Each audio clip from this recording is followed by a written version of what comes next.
Alright, hey guys, this is Draco. So today I will be answering or doing a video about NOxX inquiry or comment on my first tabulation video.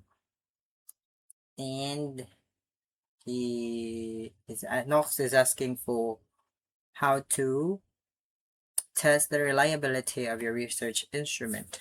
So I have here our pilot test tabulation.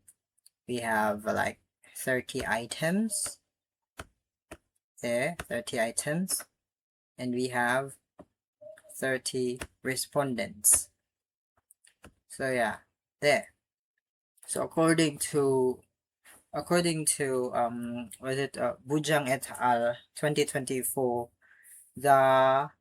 in testing reliability of your research instrument, the minimum required sample size would be 30. So we have it there.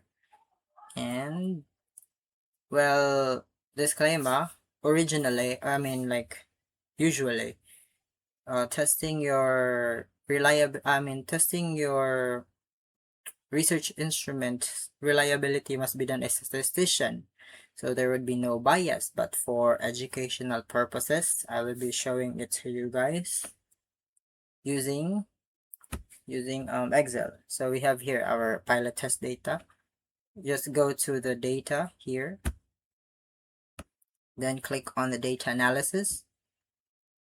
Then yeah, go to the ANOVA 2-factor without replication. Okay, then this is the alpha is 0.05, correct? And new worksheet, so we could identify it easily. And there we have to input the range. We just click in here, there, and just select the range. I will be only selecting the data without the label or the respondent's number identifier. So there you go, up to 30, then down to 30. There, is it 30? Yeah, it is 30. Then click in here. There you go. Then click OK. Then here's the result. It will be on another sheet. We were here from the numerical value. Then the result is in here. Since we clicked on the new worksheet. My bad. Before we proceed, let me copy this first so we could identify in our items. There you go. The summary of the items, the count, the sum, the average, the variance. Well, in calculating the Cronbach's alpha value, you will only be needing the mean squared of the error and the mean squared of the rows. So let's put it in here. And the formula for the Cronbach's alpha value is in Excel. This is only in Excel, guys. Is equals 1 minus, open the parenthesis, click on the mean squared error, then divide it to the mean squared rows, then close the parenthesis, then hit enter. There, we have 0.995172. So to lessen the decimal value of it, let's go back to home.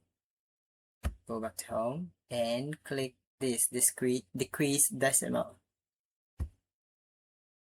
There, we have 0.995. Let me label it. There. So in the rule of thumbs results, the 0.995 is considered excellent.